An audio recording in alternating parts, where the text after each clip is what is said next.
There it was, a magnificent creature standing in the pasture. Its angelic features were bewitching. It looked so delicate and fragile, but it was a front of strength wrapped in layers of skin. Her heart clenched, making it difficult to breathe.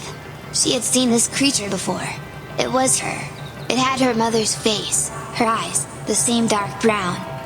She watched the creature walk toward the house with one slow, graceful step after another until she reached the porch steps where Tabitha stood. "Mama?" She walked to the porch and climbed the steps.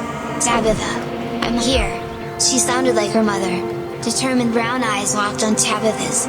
"We have to go now, come on Tabitha." She tugged at Tabitha's hand. "We have to go before it's too late."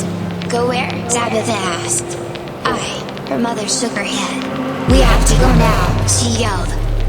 Tabitha followed along behind them as they walked away from the house. Everything about this place seemed wrong to her, even the way the grass felt. Walking through it felt like walking through wet concrete. As they continued on, Tabitha noticed the environment slowly changing around them.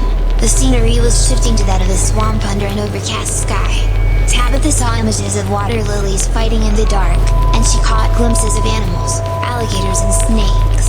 They reached a small clearing where Tabitha stopped for a moment to rest before launching into something new. "Come on," her mother said, turning to look back at her. "We have to go now." Tabitha latched onto her hand and followed her mother further into the trees. Behind the thick canopies she couldn't see anything, but they went on without a pause until they reached a wide open area that was littered with dead animals. Bodies were strewn throughout the space, each one laying in its own instance of death. She looked around for another path or any kind of direction from which they could leave this place, but there wasn't even a marker where the pathway began. It was just an opening leading through these woods. "We have to go now," her mother yelled again, pulling at Tabitha's hand. "It's time." Her hand tugged harder until it felt like it might break off. Deeper they went, the bodies piling higher and higher. The creature stopped. Finally, she could see something. It was a shimmering light beyond the trees. It was so bright it took her breath away. "Mama!" she screamed, "Mama!" But she heard no reply, only the sound of crickets chirping in the distance. Her eyes were drawn to that light, and growing closer it seemed more real.